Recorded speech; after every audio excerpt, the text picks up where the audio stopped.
各位老友記，大家好。今日想同大家講下，除咗2蚊優惠計劃，其實政府仲有一個好有用嘅計劃，叫做公共交通費用補貼計劃。呢個計劃主要係幫大家減輕交通開支，而且最方便嘅係完全唔使申請，係自動計算嘅。咁呢個補貼計劃點樣運作呢？其實就係咁簡單，每個月如果你搭車嘅開支超過200蚊，超過嗰部分，政府會補貼你1/3。不過呢，每個月最多可以攞到500蚊嘅補貼，係咪幾好啊？可能有啲長者會問：咦，我用緊樂悠卡，每程都係2蚊，仲有冇得計啊？答案係有得計嘅。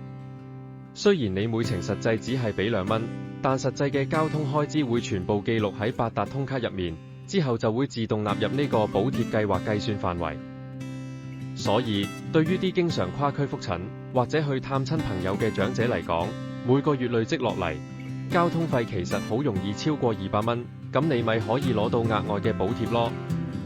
市民可在每個月的16日起，透過多種途徑以八達通拍卡領取上1個月的補貼，領取期限為3個月，包括港鐵站、便利店及八達通手機等。至於點樣攞返呢筆補貼呢？其實方法好簡單，每個月嘅16號開始，你可以喺港鐵站嘅補貼機拍八達通，又或者去便利店，例如七仔、OK 嗰啲，都可以即刻攞返你嘅補貼。如果你有用八達通手機程式，仲非常方便，一拍就搞掂。不過要記住，補貼係有3個月嘅領取期限，千祈唔好錯過啦。雖然每次補貼嘅金額可能未必好多，但積少成多，其實都可以幫補到生活㗎。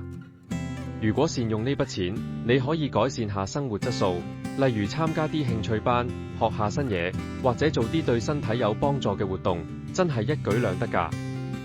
總之，記得每個月都攞返呢筆交通補貼，善用政府福利，幫自己減輕交通開支之餘，又可以享受多啲生活。